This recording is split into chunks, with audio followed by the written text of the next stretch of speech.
Start rolling. December 2024 தமிழக முதலமைச்சர் ஒரு திட்டத்தை தொடங்கி வைக்கிறார். இந்த திட்டத்தை முன்னின்று செயல்படுத்தியவர் யார் என்று கேட்டீர்கள் என்றால் தமிழ்நாடு காங்கிரஸ் கமிட்டியின் தலைவராக இருக்கக்கூடிய திரு செல்வ பெருந்தகை. மாண்புமிகு முதலமைச்சரை தமிழ்நாடே பெருமை கொண்டு போற்றிக் கொண்டிருக்கிறது. இதுவரை தமிழ்நாடு கண்டிராத பல அதிசயங்களை மாண்புமிகு முதலமைச்சர் தமிழ்நாட்டு மக்களுக்கு கொடுத்திருக்கிறார்.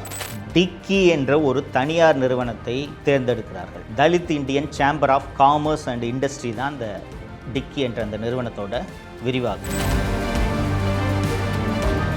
அந்த பில்டிங்கை செல்வ பெருந்தகை ஆட்டை போட்டு வச்சு கட்ட பஞ்சாயத்து பண்ணுறதுக்காகவே யூஸ் பண்ணுற பில்டிங் தான் அந்த பில்டிங். சாக்கடையில் இறங்கி சாக்கடையை க்ளீன் பண்ணுற அந்த தொழிலாளிகிட்டேருந்து கொள்ளையடிக்கிறவன் எவ்வளவு கேவலமானவனாக இருப்பான். அதை இந்த ஆட்சி அனுமதிக்கிறது. குடியிருக்கிற வீட்டில் டைனிங் டேபிளையும் கிச்சன்லையும் மலத்தையும் சாக்கடையும் அள்ளி ஊற்றுற அளவுக்கு நான் என்னங்க தப்பு பண்ணிட்டேன்?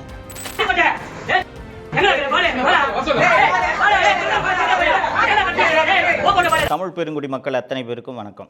தோழர்களே, 2026 எவ்வளவு முக்கியமான தேர்தல் என்பது என்னை விட உங்கள் எல்லாருக்கும் ரொம்ப நல்லா தெரியும். பல்வேறு கட்சிகள் வேகமாக வந்து உங்ககிட்ட இதை தரோம் அதை தரோன்ட்டு நிறைய பேர் ஏற்கனவே திட்டங்களை எல்லாம் அறிவிச்சிட்டாங்க. பல்வேறு வாக்குறுதிகளை அள்ளி வீசி உங்கள் வாக்குகளை எங்களுக்கே தாருங்கள் என்று கேட்டுக்கொண்டிருக்கிறார்கள். அவர்களுக்கு வாக்களிப்பதா வேண்டாமா என்பதை நீங்கள் முடிவு செய்வதற்கு முன்னால் நீங்கள் உறுதியாக முடிவு செய்ய வேண்டிய விஷயம் ஒரே ஒரு விஷயம்தான். எந்த சூழலிலும் எந்த காரணத்தினாலும் திமுக என்ற தீய சக்தி மீண்டும் ஆட்சிக்கு வந்துவிடவே கூடாது என்பதை நீங்கள் அத்தனை பேரும் மனதில் வைக்க வேண்டும் என்பதற்காகத்தான் தொடர்ந்து நான் உங்களோடு உரையாடி கொண்டிருக்கிறேன். இந்த 5 ஆண்டு கால அவல ஆட்சியில் நடந்த எத்தனையோ சம்பவங்கள் பேசுவதற்கு நேரம் போதாது. முக்கியமான சம்பவங்களை மட்டும்தான் எடுத்து நான் உங்களுக்கு நினைவுபடுத்த வேண்டும் என்பதற்காக பேசிக்கொண்டிருக்கிறேன். நடந்த சில அநியாயங்கள் எல்லாம் பேசவே முடியாத அளவுக்கு மனது வேதனைப்படுகிறது. அவ்வளவு அநியாயங்கள் நடந்திருக்கின்றன.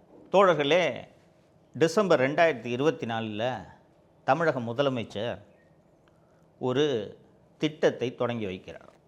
இது ஏற்கனவே மத்திய அரசில் இருக்கக்கூடிய திட்டம்தான். நமஸ்தே என்ற அந்த திட்டத்திற்கு பெயர். தமிழகத்தில் அண்ணல் அம்பேத்கர் தொழில் முனைவோர் திட்டம் என்று ஒரு திட்டத்தை தொடங்கி வைக்கிறார். ரொம்ப நல்ல திட்டங்க அது. என்ன திட்டம் என்றால், இந்த துப்புரவு தொழிலாளிகள் இருக்கிறார்கள் அல்லவா, குறிப்பாக சாக்கடையில் இறங்கி சாக்கடை அடைப்பை எடுக்கக்கூடிய தொழிலாளிகள் இருக்கிறார்கள் அல்லவா, அந்த தொழிலாளர்களை எல்லாம், குறிப்பாக தலித் சமூகத்தை சேர்ந்தவர்களை எல்லாம் தொழில் முனைவோர் ஆக்க வேண்டும். அவர்களுக்கு வங்கியின் மூலமாக கடன் கொடுத்து தொழில் முனைவோர் ஆக்க வேண்டும் என்பதற்காக மத்திய அரசில் நமஸ்தே என்ற ஒரு திட்டம் இருக்குது. அந்த திட்டத்தை அண்ணல் அம்பேத்கர் தொழில் முனைவோர் திட்டம் என்று மாற்றி தமிழக அரசு செயல்படுத்தியது. இந்த திட்டத்தை முன்னின்று செயல்படுத்தியவர் யார் என்று கேட்டீர்கள் என்றால் தமிழ்நாடு காங்கிரஸ் கமிட்டியின் தலைவராக இருக்கக்கூடிய திரு செல்வ பெருந்தகை. சமீபத்தில் தமிழக சட்டப்பேரவையின் கடைசி நாள் கூட்டத்தொடர் நடந்தது. அந்த கடைசி நாள் கூட்டத்தொடரில் திரு செல்வ பெருந்தகை அவர்கள் பேசும்போது, திரு மு.க. ஸ்டாலின் போன்ற ஒரு முதல்வர் ஆட்சி செய்யும் காலத்தில் நாம் வாழ்வதற்கு புண்ணியம் செய்திருக்க வேண்டும் என்று பேசினார். திமுக எம்எல்ஏ கூட அவன் இந்த மாதிரி பேசலை.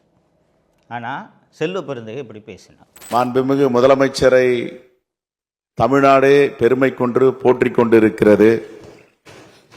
வரலாறு காணாத திட்டங்கள், மக்கள் கண்டிராத உதவிகள், அது சமூக நல உதவியாகட்டும், மக்களுடைய ஏற்றத்திற்கான திட்டங்களாகட்டும், இதுவரை தமிழ்நாடு கண்டிராத பல அதிசயங்களை மாண்புமிகு முதலமைச்சர் தமிழ்நாட்டு மக்களுக்கு கொடுத்திருக்கிறார். ஏன் இந்தியாவே திரும்பி பார்க்கிறது, உலகமே திரும்பி பார்க்கிறது போன்ற திட்டங்களை கலியுக காலத்தில் நாங்கள் எல்லாம் இப்படிப்பட்ட முதல்வர் தலைமையில் பணியாற்றுவதில் பெருமைப்படுகிறோம். ஸோ இந்த அளவுக்கு செல்வ பெருந்தகை, இன்னொரு கட்சி தலைவராக இருக்கக்கூடிய செல்வ பெருந்தகை ஏன் திமுக அரசை, திமுகவை இப்படி புகழ வேண்டும் அப்படின்னு உங்களுக்கு தோணும். அதுக்கான விளக்கம் தான் நான் இப்போ இந்த திட்டத்தில் என்ன நடந்திருக்குன்றதை சொல்ல போகிறது. இந்த திட்டம் தொழில் முனைவோர் திட்டம், அண்ணல் அம்பேத்கர் தொழில் முனைவோர் திட்டம்னு சொன்னேன். இந்த திட்டத்தின்படி துப்புரவு தொழிலில் ஈடுபடும் நேரத்தில், குறிப்பாக இந்த சாக்கடையில் இறங்கி க்ளீன் பண்ணும்போது இறந்து போகிறார்கள் அல்லவா, அவர்களின் வாரிசுகள், தற்காலிக துப்புரவு தொழிலாளிகளாக இருப்பவர்கள் தலித்துகள். இதுதான் கேட்டகரி. இந்த கேட்டகரியில் இருக்கவங்களை தேர்ந்தெடுத்து அவர்களுக்கு வங்கியிலிருந்து கடன் வாங்கி தருவது.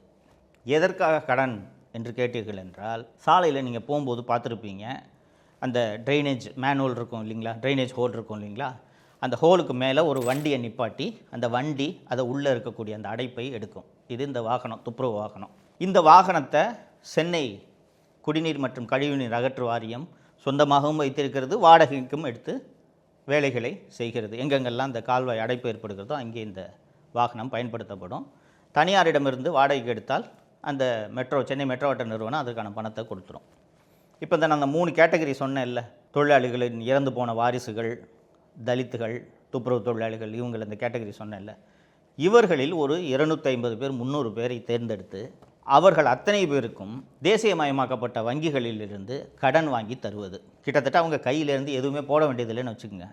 அந்த கடனும் வந்து ரொம்ப 6% வட்டி, ரொம்ப மிக கம்மியான வட்டி இல்லை கடன். அப்படி அந்த அந்த யாருக்கு வண்டி அலாட்மெண்ட் ஆகுதோ அவர்கள் அத்தனை பேரும் சேர்ந்து 300 பேர் இருக்காங்கன்னு வச்சுங்களேன். இந்த 300 பேருக்கும் வங்கி கடன் கொடுத்து வண்டி அலாட் ஆகிடும். இந்த 300 பேரும் சேர்ந்து என்ன பண்ணணும்னா ஒரு கம்பெனியை ஃபார்ம் பண்ணணும். குரூப் மேனேஜ்மெண்ட் கம்பெனின்னு சொல்லுவாங்க. இந்த 300 பேரும் சேர்ந்து இந்த குரூப் மேனேஜ்மெண்ட் கம்பெனியை ஃபார்ம் பண்ணி, இந்த குரூப் மேனேஜ்மெண்ட் கம்பெனி இந்த வாகனங்களை பராமரிக்க வேண்டும், சென்னை மெட்ரோ வாட்டரோடு ஒப்பந்தம் போட வேண்டும், அந்த சென்னை மெட்ரோ வாட்டர் எங்கெங்கெல்லாம் வந்து இந்த கழிவுநீர் அடைப்பு ஏற்படுகிறதோ அங்கே இந்த வாகனங்களை அனுப்ப வேண்டும். அதற்கு உண்டான கட்டணத்தை மெட்ரோ வாட்டர் இந்த குரூப் மேனேஜ்மெண்ட் கம்பெனிக்கு கொடுக்கும். அதில் வரக்கூடிய பணத்தை இந்த தொழில் முனைவோர் அத்தனை பேருக்கும் பிரித்து கொடுக்க வேண்டும். அப்படி பிரித்து கொடுக்கும்போது இந்த வங்கி இவங்களுக்கு கடன் கொடுத்ததல்லவா, அந்த கடனை கழித்து கொண்டு மீதமுள்ள அமௌண்ட்டை இவங்களுக்கு தரணும். ஒருவருக்கு வண்டி வாங்கினா ஒரு மாதத்துக்கு minimum guarantee Chennai metro water இந்த லோன் வாங்கினவங்க அத்தனை பேருக்கும், வண்டி அலாட்மெண்ட் ஆனவங்க அத்தனை பேருக்கும் ஒப்பந்தம் போட்டுவிட்டது. மினிமம் ஒரு வண்டிக்கு ஒரு மாதத்துக்கு 3,30,000 ரூபாய் கிடைக்கும் என்று அந்த ஒப்பந்தத்தின்படி உத்தரவாதம் அளிக்கப்பட்டுள்ளது. ஓகேங்களா? இப்போ இது ஒரு நல்ல ஸ்கீம் தானே. இதை செயல்படுத்துறதுக்கு ஆக்சுவலி நம்ம இந்த அரசை வாழ்த்தணும். அதுக்கு பதிலாக விமர்சனம் செய்கிறேனே என்று நீங்கள் யோசிக்கலாம். இந்த இடத்துல தான் செல்வ பெருந்தகையோட ரோல் வருது. அந்த குரூப் மேனேஜ்மெண்ட் கம்பெனி ஃபார்ம் பண்ணணும்னு சொன்னேன்ல, அந்த குரூப் மேனேஜ்மெண்ட் கம்பெனியில் யார் இருக்கணும்னா இந்த வண்டி வாங்குகிறார்கள் அல்லவா தொழிலாளிகள், துப்புரவு தொழிலாளிகளின் வாரிசுகள், இவர்கள்தான் அந்த குரூப் மேனேஜ்மெண்ட் கம்பெனியில் இயக்குநர்களாக இருக்க வேண்டும், நடத்த வேண்டும். இந்த பயனாளிகளை அடையாளம் காண வேண்டும் இல்லையா? இப்போ நான் சொன்னேன்ல, இந்த இறந்து போன தொழிலாளிகளோட வாரிசுகள், துப்புரவு தொழிலாளிகள், தற்காலிக தொழிலாளிகள்னு சொன்னேன்ல, இவங்களை அடையாளம் கண்டுபிடிக்கிறது அவ்வளோ கஷ்டமாக என்ன? எளிதாக அடையாளம் கண்டுபிடிக்க முடியுமல்லவா? துப்புரவு தொழிலாளியாக வேலை பார்த்து இறந்து போனவர்களோட பட்டியல் வந்து சென்னை மெட்ரோ வாட்டரில் இருக்கும், சென்னை மாநகராட்சியில் இருக்கும் இல்லையா? இது போக தற்காலிக துப்புரவு தொழிலாளிகளோட பட்டியல் சென்னை மாநகராட்சிக்கிட்ட இருக்கும், மெட்ரோ வாட்டர்கிட்டையும் இருக்கும். ஏன்னா இப்போவும் வேலை செய்து கொண்டு இருக்கிறார்கள் அல்லவா? நேரடியாக இது போல் இந்த பயனாளிகளை மெட்ரோ வாட்டர் நிர்வாகமே தேர்ந்தெடுப்பதற்கு பதிலாக என்ன பண்ணுறாங்கன்னா டிக்கி என்ற ஒரு தனியார் நிறுவனத்தை தேர்ந்தெடுக்கிறார்கள். Dalit Indian chamber of commerce and industry தான் இந்த டிக்கி என்ற அந்த நிறுவனத்தோட விரிவாக்கம். இந்த டிக்கி என்ற நிறுவனத்தை இந்தியா முழுக்க ரவிக்குமார் நாரா என்ற ஆந்திராவை சேர்ந்த ஒரு நபர் தான் நடத்தி கொண்டிருக்கிறார். அவருக்கு வேலையே இந்த மாதிரி தலித்துகளெல்லாம் நான் தொழில் முனைவோர் ஆக்குகிறேன் என்று சொல்லி, தலித்துகள்னால் குறிப்பாக சாக்கடையில் இறங்கி சாக்கடையை சுத்தம் பண்ணுறவங்க எந்த அளவுக்கு படிப்பறிவு இல்லாமல் பாவப்பட்ட பாமர மக்களாக இருப்பார்கள் என்பது உங்களுக்கு தெரியும். அவங்க எல்லாரையும் கூப்பிட்டு உனக்கு நான் மாதம் மாதம் இவ்வளோ பணம் தரேன், உன் பேரில் ஒரு வண்டியை வாங்கிக்க என்று சொன்னதும் அவங்களுக்கு தான் மாதம் மாதம் பணம் வருது. அதனால் சந்தோஷம்னு சொல்லிட்டு அவங்களும் இன்னொன்று எழுத படிக்க தெரியாத ஏழை ஜனங்க கையெழுத்து போட்டுருவாங்க, கை நாட்டு வச்சுருவாங்க. இவர் இந்தியாவில் இது மாதிரி பல இடங்களில் இந்த வேலையை பார்த்துருக்காரு. தமிழ்நாட்டில் செல்வ பெருந்தகை மூலமாக ரவிக்குமார் நாரா வர்றாரு. ஸோ தமிழ்நாடு அரசு என்ன பண்ணுதுன்னா இந்த டிக்கி நிறுவனத்துக்கிட்ட இந்த வேலையை ஒப்படைக்குது. இந்த மாதிரி நாங்கள் ஒரு ஸ்கீமு அண்ணல் அம்பேத்கர் தொழில் முனைவோர் திட்டம்னு ஒன்று கொண்டு வரோம், இந்த திட்டத்துக்கான பயனாளிகளை நீங்கள் கண்டுபிடிச்சி கொடுங்க அப்படின்ட்டு அவர்கிட்ட இந்த வேலையை ஒப்படைக்குது. ரவிக்குமார் நாராவும் செல்வ பெருந்தகையும் தான் ஏற்கனவே ஒப்பந்தம் போட்டிருக்காங்களே. ஸோ இவங்க 2 பேரும் சேர்ந்து என்ன பண்ணுறாங்க, செல்வ பெருந்தகைக்கு தெரிந்த பினாமிகளாக, செல்வ பெருந்தகைக்கு அடியாட்களாக இருப்பார்கள் அல்லவா. செல்வ பெருந்தகை ஒரு கட்சியோட தலைவர் இல்லையா, அவர் முன்னாடி ஏற்கனவே ரவுடியாக இருந்தவர் தானே, ரவுடியாக இருந்தவர் தானே இன்றைக்கி கட்சி தலைவராக இருக்கார். ஸோ அவர்கிட்ட ரவுடிகளாக இருந்தவர்கள், செல்வ பெருந்தகையோட அல்லக்கையாக இருந்தவர்கள், இவர்களை எல்லாம் சேர்த்து பயனாளிகள் என்று தேர்ந்தெடுக்கிறார்கள். ரைட்டுங்களா? அப்புறம் ஒரு குரூப் மேனேஜ்மெண்ட் கம்பெனி ஃபார்ம் பண்ணணும்னு சொன்னேன்ல, இந்த குரூப் மேனேஜ்மெண்ட் கம்பெனி இந்த பயனாளிகள், இந்த தொழிலாளிகள் அத்தனை பேரும் சேர்ந்து தான் கம்பெனியை ஃபார்ம் பண்ணணும்னு நான் சொன்னேன். ஜென்கிரீன் மேனேஜ்மெண்ட் லிமிடெட் என்று ஒரு நிறுவனம் உருவாக்கப்படுகிறது. அந்த ஜென்கிரீன் மேனேஜ்மெண்ட் நிறுவனத்தில் 2 இயக்குநர்கள், ஒருவர் ரவிக்குமார் நாரா, இன்னொருவர் வீரமணி. இந்த வீரமணி யாருன்னு கேட்டிங்கன்னா செல்வ பெருந்தகையோட சொந்த அண்ணன் பையன் ஆச்சுங்களா. ஸோ இந்த 300 பயனாளிகளை இவங்க கண்டறிஞ்சு சேர்த்துடுறாங்க இல்லைங்களா. இவங்க எல்லாமே செல்வ பெருந்தகையோட ஆட்கள். வாகனம் பெற்ற 300 பேருக்கு கூடயும் சென்னை மெட்ரோ வாட்டர் ஒப்பந்தம் போட்டுருச்சு. மாதம் மாதம் மினிமம் உங்களுக்கு 3,00,000 ரூபாய்க்கு ஆர்டர் உங்களுக்கு கிடைக்கும் அப்படின்ட்டு. இந்த 3 லட்ச ரூபா பணமும் யாருக்கு வரும்? பயனாளிகளுக்கு வராது, அந்த குரூப் மேனேஜ்மெண்ட் கம்பெனிக்கு தான் போகும் இல்லைங்களா? ஸோ அந்த ஜென்கிரீன் மேனேஜ்மெண்ட் நிறுவனம் என்ற அந்த நிறுவனத்தில் போயிடும். இந்த ஜென்கிரீன் மேனேஜ்மெண்ட் நிறுவனம் பதிவு செய்யப்பட்ட முகவரி எதுன்னு கேட்டிங்கன்னா 16 சின்னையா தெரு, டி நகர், சென்னை 17. அந்த இடத்துக்கு நான் நேரடியாகவே போய் பார்க்குறேன்.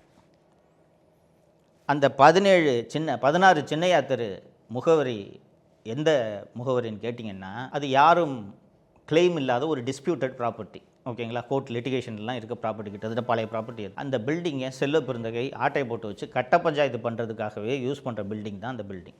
அந்த பில்டிங்கில் தான் இந்த ஜென்கிரீன் நிறுவனம் பதிவு செய்யப்பட்டிருக்கு. இப்போ மாதம் ஒவ்வொரு வாகனத்துக்கும் 3 லட்ச ரூபாய் வரும்னு சொன்னேன்ல, இந்த 3 லட்ச ரூபாய் இந்த பயனாளிகளுக்கு சென்று சேரவில்லை. 3 லட்ச ரூபாயும் ஜென்கிரீன் நிறுவனத்துக்கு வரும்னு சொன்னேன்ல, அந்த ஜென்கிரீன் நிறுவனத்தில் ரவிக்குமார் நாராவும் செல்வ பெருந்தகையோட அண்ணன் பையன் வீரமணி தானே இயக்குநர்கள். அவங்க தானே இந்த பணத்தை எடுப்பாங்க. பணத்தை எடுத்துக்கிட்டு இந்த ஏழை தொழிலாளிகள் என்று சொன்னேன் அல்லவா, ஏழை தொழிலாளிகள் செல்வ பெருந்தகையின் பினாமிகள் என்று சொன்னேன் அல்லவா, இவங்களுக்கெல்லாம் மாதம் 10,000 ரூபாய் 20,000 ரூபாய் கொடுத்துட்டு ஒவ்வொரு வாகனத்துக்கும் மாதந்தோறும் வரும் பணத்தை செல்வ பெருந்தகையும் ரவிக்குமார் நாராவும் பங்கு போட்டுக் கொள்கிறார்கள். சார், நீங்கள் இந்த ரோடு போடுற கான்ட்ராக்டில் காசு அடிப்பாங்க, பாலம் கட்டுறதுல காசு அடிப்பாங்க, பெரிய பெரிய கட்டடம் கட்டுறதுல காசு அடிப்பாங்க, இதில் எல்லாம் இங்கே காசு அடிக்கிறது நடக்குது, கேள்விப்பட்டிருக்கோம். சாக்கடையில் இறங்கி சாக்கடையை க்ளீன் பண்ணுற அந்த தொழிலாளிகிட்டேருந்து கொள்ளையடிக்கிறவன் எவ்வளவு கேவலமானவனாக இருப்பான். அதை இந்த ஆட்சி அனுமதிக்கிறது. இதை செய்கிற ஒரு தலைவரை அகில இந்திய காங்கிரஸ் கட்சி தமிழ் மாநிலத்தின் தலைவராக வைத்திருக்கிறது. இப்படிப்பட்ட ஒரு ஊழல் நடைபெறுகிறது. இந்த ஊழல் டிசம்பர் 2024 அம்பேத்கர் நினைவு நாள் அன்று சிம்பாலிக்கா இந்த திட்டம் செயல்படுத்தப்படுகிறது. இந்த திட்டத்தில் நடைபெற்றிருக்கக்கூடிய இவ்வளோ பெரிய இந்த ஊழலை பற்றி உடனடியாக நான் சவுக்கு மீடியாவில் ஆவணங்களோடு அம்பலப்படுத்தின உடனே துப்புரவு தொழிலாளிகளை இழிவுபடுத்தி விட்டேன் என்று போலீஸில் ஒரு துப்புரவு தொழிலாளியை வச்சு கம்ப்ளைண்ட் கொடுக்க சொல்லி எஃப்ஐஆர் போடுறாங்க. எஃப்ஐஆர் போட்டு அதில் என்ன கைதும் பண்ணுறாங்க. ஓகேங்களா? ரைட்டு. அதற்கு பிறகு அதோடு நான் நின்று விடாமல் இந்த ஆவணங்கள் மற்றும் ஆதாரங்கள் எல்லாத்தையும் வச்சு இதில் சிபிஐ விசாரணை நடத்த வேண்டும் என்று சிபிஐக்கும் மத்திய புலனாய்வு அமைப்புகளுக்கும் மாநில லஞ்ச ஒழிப்புத்துறைக்கும் புகார் அனுப்புகிறேன். ஆச்சுங்களா? இது இப்படி இருக்கக்கூடிய சூழ்நிலையில் 24 மார்ச் 2025 நான் காலையில் வழக்கம் போல் அலுவலகத்துக்கு சவுக்கு மீடியா ஸ்டுடியோவுக்கு கிளம்புறேன். ஒரு 20-25 பேர் ஒரு பெரிய வேனில் வர்றாங்க. வந்த உடனே நான் ஏதோ சந்தேகமாக, அப்போது நான் அந்த வீட்டுக்கு அப்போ தான் குடி போயிருக்கேன். அது ரொம்ப ஒரு கீழ்ப்பாக்கத்தில் ஒரு சந்தில் இருக்கக்கூடிய வீடு. பல பேருக்கு அந்த வீடு, நான் அந்த வீட்டுக்கு குடி போனதே பல பேருக்கு தெரியாது. வண்டியில் யாரோ கல் எடுத்து வேகமாக அடிக்கிறாங்க. அடித்த உடனே நான் சரி நம்மளை தான் அடிக்கிறதுக்கு வந்திருக்காங்கன்னு நினச்சிக்கிட்டு டிரைவர்கிட்ட வண்டியை வேகமாக போக விடுப்பா அப்படின்னு நான் சொல்லிவிட்டு வண்டி கொஞ்சம் தூரம் போன உடனே அம்மா கால் பண்ணுறாங்க. அங்கே தடன்னு நிறைய பேர் வீட்டு கதவை வந்து தட்டுறாங்கப்பா, என்னன்னே தெரிலப்பா, பயமாக இருக்குப்பான்னு சொன்ன உடனே நான் உடனடியாக 100க்கு ஃபோன் பண்ணுறேன். அவசர போலீஸ் 100க்கு ஃபோன் அடிக்கிறேன். இதற்குள் வந்திருந்த ஒரு 20-25 பேர் துப்புரவு தொழிலாளிகள் போல் ட்ரெஸ் பண்ணியிருந்தாங்க. வந்திருந்தவங்க வீட்டோட பின்னாடி கதவை உடச்சிட்டு உள்ளே போயிட்டாங்க. உள்ளே போய், மக்களே யாருக்குமே எதிரிக்கு கூட நடக்கக்கூடாதுங்க. இது 25 லிட்டரு பக்கெட்டு, 5 பக்கெட்டில் சாக்கடையும் மனித மலத்தையும் கலந்து அள்ளிக்கிட்டு வந்து எங்கள் வீட்டில், எங்கள் அம்மா 70 வயசு அவங்களுக்கு, தனியாக இருக்காங்க. வீடு முழுக்க டைனிங் டேபிள், சாப்பிட்ற இடம், kitchen, gas stove, cooker, bed, படுக்கிற பெட்டு, அத்தனையின் மீதும் அந்த 5 பக்கெட்டில் இருந்த அந்த சாக்கடையும் மனித மலத்தையும் வீசி எறிந்து விட்டு அங்கேயே உட்காந்து தர்ணா பண்ணுறாங்க.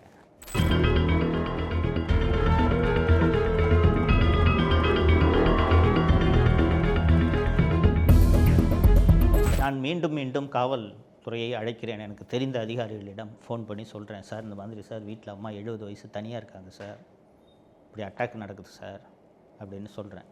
45 நிமிடங்கள் கழித்து போலீஸ் ஜீப் வருது. 45 நிமிஷம் கழித்து அந்த போலீஸ் ஜீப் வர்ற வரைக்கும் அந்த 25 பேர் வந்திருந்தாங்கன்னு சொன்னால் ஆண்கள் பெண்கள் எல்லாம் ஃபுல்லாக மதுபோதையில் இருந்தாங்க. அங்கேயே உட்காந்துருக்காங்க. அவங்களுக்கு அச்சமே இல்லை. அது மட்டும் இல்லாமல் இன்னொரு முக்கியமான விஷயம், செல்வ பெருந்தகை கூடவே இருக்கக்கூடிய ஒரு பெண்மணி, பிரியதர்ஷினின்னு நினைக்கிறேன், ஒரு லேடி, அந்த வீட்டுக்குள்ளே போய் சாக்கடையை ஊற்றி எங்கள் அம்மாவை அசிங்கமாக பேசுகிறத ஃபேஸ்புக்கில் லைவ் ரிலே பண்ணுறாங்க.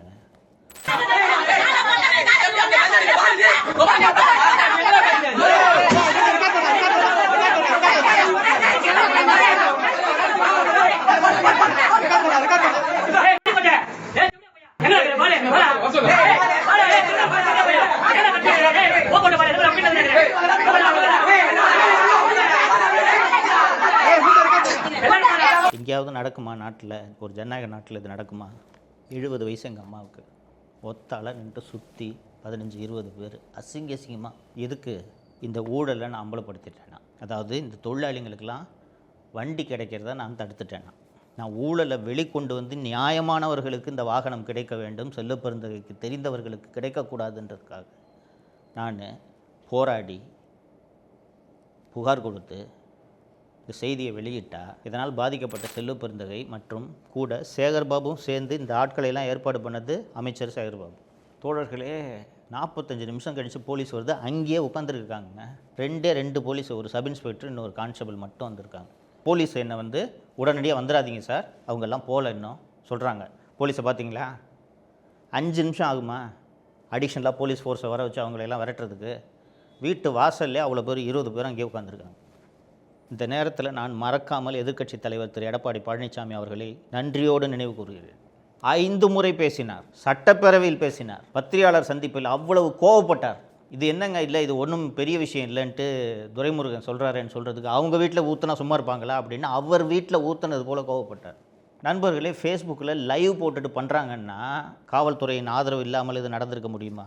நான் ஏற்கனவே சொன்னது மாதிரி அந்த வீட்டுக்கு அப்போ தான் குடி போயிருக்கும். அது ஒரு சந்துக்குள்ளே இருக்கும் அந்த வீடு. அவ்வளோ ஈஸியெல்லாம் யாராலையும் கண்டுபிடிக்க முடியாது. காவல்துறை சொல்லாமல் யாருக்கும் அந்த நான் இருக்கக்கூடிய அந்த வீட்டின் முகவரி, அந்த வீடு இருக்கிற இடம் தெரியவே தெரியாது. திட்டமிட்டு ஒரு வேனை அரேஞ்ச் பண்ணி கொண்டு வந்து ஊற்றிருக்காங்க. இதற்கு பிறகு போய் கீழ்ப்பாக்கம் காவல் நிலையத்தில் சாயங்காலம் என் தாயார் பேரில் ஒரு புகாரை தரேன், இந்த மாதிரி இங்கே நடந்துச்சுங்க சம்பவம்ன்ட்டு. வழக்கை சிபிசிஐடிக்கு மாற்றுறாங்க. இந்த ஊர்வலமாக போனாங்கல்ல, ஃபேஸ்புக்கில் லைவ் போட்டுக்கிட்டு ஊர்வலமாக போகிறாங்கல்ல, 5 நிமிஷத்தில் போலீஸ் நினச்சிருந்தா இவங்களை எல்லாம் கைது பண்ணியிருக்கலாம். கைதே பண்ணல, எஃப்ஐஆரும் போடல. சென்னை மாநகர காவல்துறை ஆணையர் அருணுக்கு இதில் தொடர்பு இருக்குது. அவர்தான் இந்த வீட்டையே அடையாளம் காமிச்சு இந்த தாக்குதலுக்கு ஏற்பாடு பண்ணியிருக்காரு. நான் வெளிப்படையாகவே பத்திரிகையாளர்களிடம் குற்றம் சுமத்தியதும் வழக்கு சிபிசிஐடிக்கு மாற்றப்படுகிறது. உங்களுக்கு தெரியும், எந்த புகார் கொடுத்தாலும் முதல்ல வழக்கை பதிவு செஞ்சுட்டு அந்த எஃப்ஐஆர் தான் சிபிசிஐடிக்கு மாற்றுவாங்க. சிஎஸ்ஆர் போட்டு சிஎஸ்ஆர் ஸ்டேஜ்லேயே இந்த வழக்கு சிபிசிஐடிக்கு மாற்றப்பட்டது. சிபிசிஐடிக்கு போச்சா? என்னென்ன நடந்துச்சுன்ற விவரத்தை நான் சொன்னேன்னா, சிபிசிஐடி ஜாமீனில் வெளிவரக்கூடிய பிரிவுகளில் வழக்கு பதிவு செய்கிறாங்க. எங்கேயாவது கேள்விப்பட்டிருக்கீங்களா? அது எவ்வளோ பெரிய கொடுமை இது. இங்கே சாப்பிட்ற டைனிங் டேபிளில் மலத்தள்ளி வீசினா அது திருப்பி அங்கே உட்காந்து திங்க முடியுமாங்க? இங்கே படுக்கிற பெட்டில் மலத்தையும் சாக்கடையும் வீசினா படுக்க முடியுமா உங்களால்? அந்த இடத்துல அந்த பொருட்களை மீண்டும் உபயோகிக்க முடியுமா? அதுக்கப்புறம் ஜாமீனில் வெளிவரக்கூடிய பிரிவுகளில் எஃப்ஐஆரை பதிவு செய்து 4 பேரை அரெஸ்ட் பண்ணுறாங்க. மேஜிஸ்ட்ரேட்டை கொண்டு போய் நிறுத்தினோன்னு இது எல்லாமே பெயிலபிள் செக்ஷன்னு ஜாமீனில் விட்டாங்க அவங்க. தோழர்களே, இந்த வழக்கில் செல்வப்பெருந்தகை சம்மந்தப்பட்டிருக்கிறார், சேகர்பாபு சம்மந்தப்பட்டிருக்கிறார். ஏன்னா செல்வப்பெருந்தகை இதை நியாயப்படுத்தி பேசுகிறாரு. பத்திரிகையாளர் சந்திப்பில் நடந்தது தப்பு தான், இருந்தாலும் தொழிலாளிக்கு வண்டி கிடைக்கிறத வந்து ஒரு தப்பாக பேசினேன்னா தொழிலாளி இப்படி ரியாக்ட் பண்ணுவாங்கன்ட்டு கிட்டத்தட்ட நியாயப்படுத்தி பேசுகிறாரு செல்வப்பெருந்தகை. அங்கே வந்து இந்த தாக்குதலில் ஈடுபட்ட அத்தனை பேரும் செல்வப்பெருந்தகையோடு இருப்பவர்கள் என்பது ஊருக்கே தெரியும், அத்தனை பேருக்கும் தெரியும். அத்தனை பேரும் காங்கிரஸ் கட்சியின் SC/ST பிரிவை சேர்ந்தவர்கள். இவ்வளவு நடந்திருக்கு. இன்னைக்கு வரைக்கும் சிபிசிஐடி இந்த வழக்கில் உண்மையான குற்றவாளிகளை கைது செய்யவில்லை, விசாரணையை நடத்தி முடிக்கவில்லை. ஆனால் நான் இந்த தொழிலாளிகளுக்காக இந்த அண்ணல் அம்பேத்கர் தொழில் முனைவோர் திட்டத்தில் ஊழல் நடந்திருக்கிறது, இதில் சிபிஐ விசாரணை வேண்டும் என்று சென்னை உயர்நீதிமன்றத்தை அணுகிய போது நீதிபதிகள் திரு GR சுவாமிநாதன் மற்றும் திரு VR லட்சுமிநாராயணன் ஆகியோர் சிபிஐ விசாரணை வேண்டாம், இந்த பயனாளிகள் பட்டியல் இருக்கா இல்லை 250 பேர் வண்டி வாங்கியிருக்காங்களே, இவர்கள் உண்மையான பயனாளிகள் தானா என்பதை கண்டறிய வேண்டும், கண்டறிந்து சரியான பயனாளிகளுக்கு மட்டும்தான் வாகனத்தை கொடுக்க வேண்டும் என்று ஒரு உத்தரவு போட்டார்கள். இந்த உத்தரவை எதிர்த்து சிபிஐ விசாரணை நடத்தப்பட வேண்டும் என்று நான் உச்சநீதிமன்றத்தை அணுகினேன். உச்சநீதிமன்றத்தில் நான் தொடுத்த வழக்கு இன்னும் நிலுவையில் இருக்கிறது. தமிழக அரசு பதில் சொல்ல வேண்டும் என்று உச்சநீதிமன்றம் நோட்டீஸ் ஆர்டர் பண்ணியிருக்கு. நான் உங்கள் மக்கள் அத்தனை பேரையும் கேட்டுக்கிறேன். அந்த வீட்டில் வந்து சாக்கடை ஊற்றுற அந்த புகைப்படம் ஊர் எல்லாம் இருக்குது, கூகுள் பூரா நீங்கள் பார்த்தீங்கன்னா தெரியும். எந்த ஆட்சியிலாவது இப்படி ஒரு கொடுமை நடக்குமாங்க? ஒரு எதிரி ஆளை வச்சு அடிப்பாங்க, வெட்டுவாங்க, இதெல்லாம் பார்த்துருக்குறோம். குடியிருக்கிற வீட்டில் டைனிங் டேபிளையும் கிச்சன்லையும் மலத்தையும் சாக்கடையும் அள்ளி ஊற்றுற அளவுக்கு நான் என்னங்க தப்பு பண்ணிட்டேன்? ஆனால் இது இந்த திராவிட மாடல் ஆட்சியில் நடந்தது. என்னால் இதை மறக்க முடியாது, எங்கள் அம்மாவால் இதை மறக்க முடியாது. நீங்கள் இதை மறக்கக்கூடாது வாக்களிக்கும் போது என்பதற்காகத்தான் இதை நினைவுபடுத்துவதற்காக உங்களிடம் நான் இதை பேசுகிறேன். இப்படிப்பட்ட ஆட்சி மீண்டும் வந்தால் எங்கள் வீட்டில் நடந்த தாக்குதல் உங்கள் வீட்டில் நடக்காது என்பதற்கு என்ன உத்தரவாதம்? இதை நீங்கள் யோசித்து பார்க்க வேண்டும். எதிர்க்கட்சித் தலைவர் எடப்பாடி பழனிசாமி தன் வீட்டில் நடந்ததாக உணர்ந்து கோபப்பட்டு 5 முறை பத்திரிகையாளரை சந்தித்து பேசினார். சட்டப்பேரவையில் இந்த பிரச்சனையை எழுப்புவதற்கு முயற்சி செய்தார். அவைத்தலைவர் அனுமதிக்கவில்லை. இது போன்ற கோபம் உங்கள் ஒவ்வொருவருக்கும் வர வேண்டும் என்பதை இந்த நேரத்தில் நான் கேட்டுக்கொள்கிறேன். வாக்குச்சாவடிக்கு போகும்போது எப்படிப்பட்ட ஆட்சி இந்த ஆட்சி, அதே திமுக காங்கிரஸ் கூட்டணி தான் உங்களை நோக்கி வாக்குகளை கேட்டு வருகிறது. மறந்துடாதீங்க, தப்பித்தவறி கூட மறந்துடாதீங்க. நன்றி. தமிழகத்தை காப்போம்